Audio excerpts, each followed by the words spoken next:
अच्छा, ये हमारे पास ग्राफ है। तो प्रीम्स एल्गोरिथम में क्या था कि आपने स्टार्टिंग से कोई एक नोड सेलेक्ट कर लेना है, उसके उसको आगे फर्दर लेके चलते रहना है, फुली एक्सप्लोर करते रहना है। जबकि क्रुस्कल एल्गोरिथम में ये चीज़ नहीं है कि आपने कोई भी नोड सेलेक्ट कर लिया। क्रुस्कल एल्गोरिथम में मस्ट है कि आप लोगों ने वो नोड सेलेक्ट करना है जिसके एज की वैल्यू मिनिमम हो। ठीक है। अब यहाँ पे अगर आप देखें तो आपके पास जो सबसे मिनिमम वैल्यू है वो आपके पास कौन सा है? यहाँ पे जो नोड है वो कौन से हैं? वो ये दो नोड है। ठीक है। तो इन्हीं नोड्स पहले, सबसे पहले आप इसी नोड को, इसी एज को सिलेक्ट करेंगे और फर्स्ट और सेकंड नोड को आप लोग सिलेक्ट करेंगे। इसके अलावा कोई और नोड आप सिलेक्ट नहीं कर सकते। प्रीम्स में क्या था कि आप किसी भी नोड को सिलेक्ट कर सकते हैं और देन उसको अगेन एक्सप्लोर करते हुए आगे चल सकते हैं। एक तो आप लोगों ने ये करना है, और दूसरा जो क्रिस्टल रिथम में आपने बैकएंड में क्या हो रहा होता है वो भी आपको पता होना चाहिए। डेटा स्ट्रक्चर में आप लोग प्रीम्स क्रिस्टल पढ़ते हैं, लेकिन वहाँ पे जस्ट आप लोग ग्राफ से ट्री में कन्वर्ट होते हैं, लेकिन वहाँ पे बैकएंड में क्या हो रहा होता है वो आप लोग पढ़ते नहीं है। यहाँ पे एल्गोरिथम के कोर्स में आप लोग बैकएंड में किस तरह वर्किंग हो रही है वो भी आप लोग पढ़ते हैं, ताकि एल्गोरिथम की वर्किंग आप बेसिक समझ सकें और देन आपको अंडरस्टैंडिंग हो कि ये एल्गोरिथम कैसे वर्क करते हैं।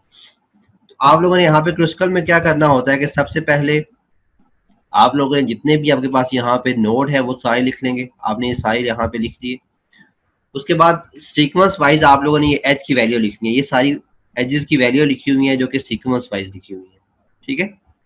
और देन अब यहाँ पे अगर आप देखें तो ये फर्स्ट जो वैल्यू है आपके पास, एच की वैल्यू जो है 1 है, वो किस नोड की है वो आप यहाँ पे लिखेंगे ब्रैकेट के अंदर। तो वो 1 और 2 नोड की आपकी यहाँ पे ये इसकी वैल्यू है। देन सेकंड जो ये वैल्यू है 2, अब ये किस नोड की है आपकी? सेकंड और थर्ड नोड की आपके पास ये वैल्यू है, दोनों कनेक्ट होते हैं। ठीक है। इसी तरह सो ऑन आप लोग चलते रहेंगे तो आपके पास ये सारी जो यहाँ पे वैल्यूज आ रही हैं वो इस तरह की ये सारी वैल्यूज बन जाएंगी। ठीक है। यहाँ तक समझ आ गई? यहाँ तक कोई इश्यू हो किसी को? देन आप लोगों ने क्या करना है कि वन बाय वन अब आप आगे चलते जाएंगे। तो आपने सबसे पहले जो सिलेक्ट करना है वो, अब यहाँ पे फिलहाल देखें तो आपके पास जितने भी नोड हैं वो सेपरेट लिखे हुए हैं। ठीक है। अभी मीन्स कि कोई भी नोड दूसरे नोड से कनेक्ट नहीं हुआ। तो फर्स्ट टाइम आप लोगों ने क्या करना है, आपने सबसे पहली जो यहाँ पे लाइन लिखी हुई है उसको चूज कर लेना है।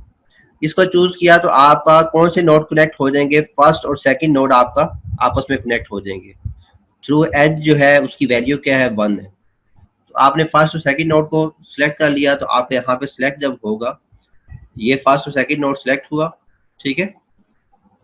तो अब यहाँ पे आपका ब्रैकेट में बाकी, यहाँ पे अगर आप नोड देखें जो चेंजिंग आई है वो बाकी नोड आपके सेपरेट लिखे हुए हैं, और एक ब्रैकेट के अंदर यहाँ पे आपके पास ये फर्स्ट और सेकंड नोड आ गया है।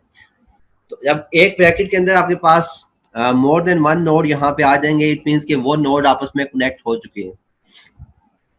अब नेक्स्ट आप अगर आप देखें तो आपके पास यहाँ पे सेकंड और थर्ड नोड है।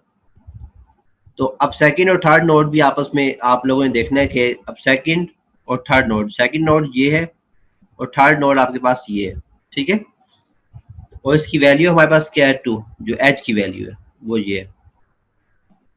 तो आप लोगों ने यहाँ पे देखना है कि जो सेकंड, यहाँ पे जो दो नोड आपके पास आ रहे हैं सेकंड और थर्ड नोड, ये आप लोगों ने देखते हैं कि आपकी ये दोनों नोड एक ब्रैकेट में ना हो। जब भी ये एक ही ब्रैकेट के अंदर होंगे तो आपने उस लाइन को रिजेक्ट कर देना है।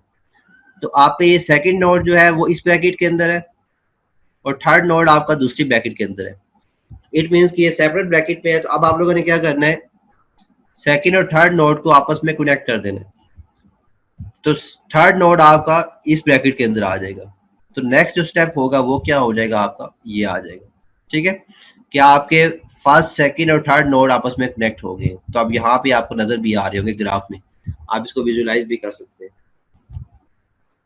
देन उसके बाद आपका फोर्थ और फिफ्थ नोड है, यहाँ पे इसकी बारी आती है। अगेन आप लोगों ने देखना है कि 4 और 5th नोड जो है सेम ब्रैकेट के अंदर नहीं होना चाहिए। अगर होगा तो आप इसको रिजेक्ट कर देंगे। तो 4th नोड आपका सेपरेट ब्रैकेट के अंदर है, 5th नोड आपका सेपरेट ब्रैकेट के अंदर है। ठीक है। तो आपने क्या करना है, इन दोनों नोड्स को एक ही ब्रैकेट के अंदर लिख देना है। तो इन दोनों नोड्स को एक ही ब्रैकेट के अंदर लिखना है, लेकिन ये ब्रैकेट आप सेपरेट बनेगी। ठीक है। ये ब्रैकेट किसी यहाँ पे सेपरेट पहले से बनी हुई है और इन दोनों के लिए एक ब्रैकेट बन जाएगी। तो जो नेक्स्ट स्टेप आपका यहाँ पे परफॉर्म होगा वो क्या होगा? वो ये आ जाएगा कि आपकी एक ब्रैकेट ये बनी हुई है और एक ब्रैकेट आपकी ये बनी हुई है, ठीक है, दोनों सेपरेट हो गए। अब यहाँ प्रीम्स में अगर आप देखें तो वहां पे क्या था कि आपने किसी एक नोड को सिलेक्ट किया था तो उसी को आगे फर्दर वहां पे कनेक्टिविटी लाजमी थी आपकी, ठीक है, कि आप कनेक्ट होते होते आगे चलेंगे और देन वहाँ पे कनेक्टिविटी होती रहेगी। यहाँ पे कनेक्टिविटी लाजमी नहीं है कि आपके यहाँ पे 1 2 3 आपने ये नोड सेलेक्ट किए थे, ये सेपरेट पड़े हुए हैं, और ये आपका फोर्थ और फिफ्थ नोड आपने सेलेक्ट किया, ये सेपरेट पड़ा हुआ है, अभी आपस में ये दोनों कनेक्ट नहीं हुए, लेकिन एट द एंड जो आपके पास फाइनल ट्री बनेगा वो आपस में कनेक्टेड लाजमी होना चाहिए।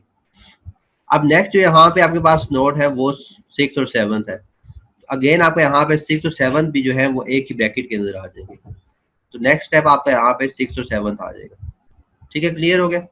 अब उसके बाद जो नेक्स्ट आपके पास यहाँ पे लाइन आ रही है वो फर्स्ट नोड है और फोर्थ नोड है, तो फर्स्ट नोड आपका इस ब्रैकेट के अंदर है और फोर्थ नोड आपका इस ब्रैकेट के अंदर है, तो आपने क्या करना है, इन दोनों ब्रैकेट्स को अटैच कर देना है, तो इन दोनों को अटैच कर दिया, अब यहाँ पे अटैच हो जाएंगी, तो ये दोनों एक ही ब्रैकेट के अंदर आ जाएगी।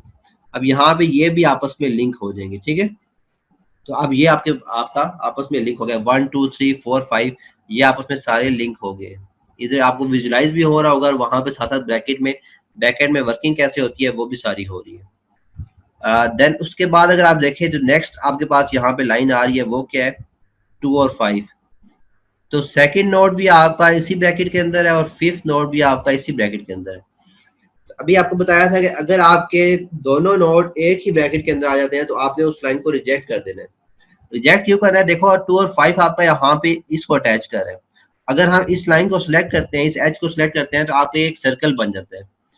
तो अगर आपको याद हो तो जो स्टार्टिंग में हम लोगों ने ग्राफ पढ़े थे तो आपको कहा था कि हम लोगों ने जब ट्री बनाना है तो ट्री के अंदर सर्कल जो है वो नहीं होना चाहिए, ये याद रखना है आप लोगों ने। तो आपने क्या करना है, इस लाइन को रिजेक्ट कर देना है, ये लाइन रिजेक्ट होगी। देन नेक्स्ट लाइन है 4 और 7, तो 4 आपका जो है वो इस ब्रैकेट के अंदर और 7 आपका इस ब्रैकेट के अंदर है, ठीक है, क्लियर है। तो आप लोगों ने क्या करना है, अब इन दोनों को अगेन अटैच कर देना है, तो ये आपके एक ही ब्रैकेट के अंदर सारे के सारे आ जाएंगे। तो जब आपके पास सारे के सारे नोड एक ही ब्रैकेट में आ जाएं तो आप वहां पे आप रुक जाएंगे, वो आपका सारे का सारा जो काम है वो डन हो जाएगा। अब आप अगर देखें तो आपके पास जो फार्मूला आप लोगों ने पढ़ा था, अगर आप लोगों को याद हो, ट्री में जितने आपके पास वर्टिसेस होते हैं उससे एक कम आपका एज होते हैं, ठीक है।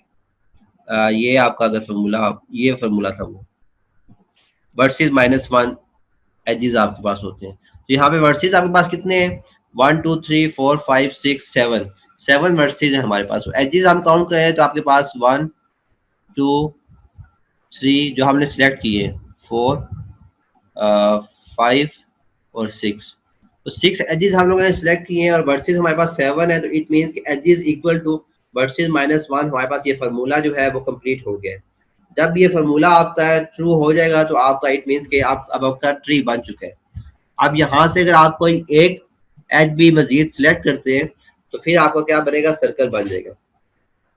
किसी भी एज को यहाँ से आप सिलेक्ट करते हैं, लाइक अगर आप यहाँ से इस फिफ्थ को सिलेक्ट कर लेते हैं, आप 3 और 5 को आपस में अटैच कर देते हैं, तो फिर क्या होगा, अब यहाँ पे फिफ्थ तक पहुंचने के लिए आपके पास 2 वे हो जाएंगे, आप 2 1 4 5 तक इस तरीके से भी पहुंच सकते हैं और 2 3 5 तक भी आप लोग अगेन फिफ्थ नोड तक पहुंचने के लिए आप मुख्तलिफ वेज जो है वो यूज कर सकते हैं।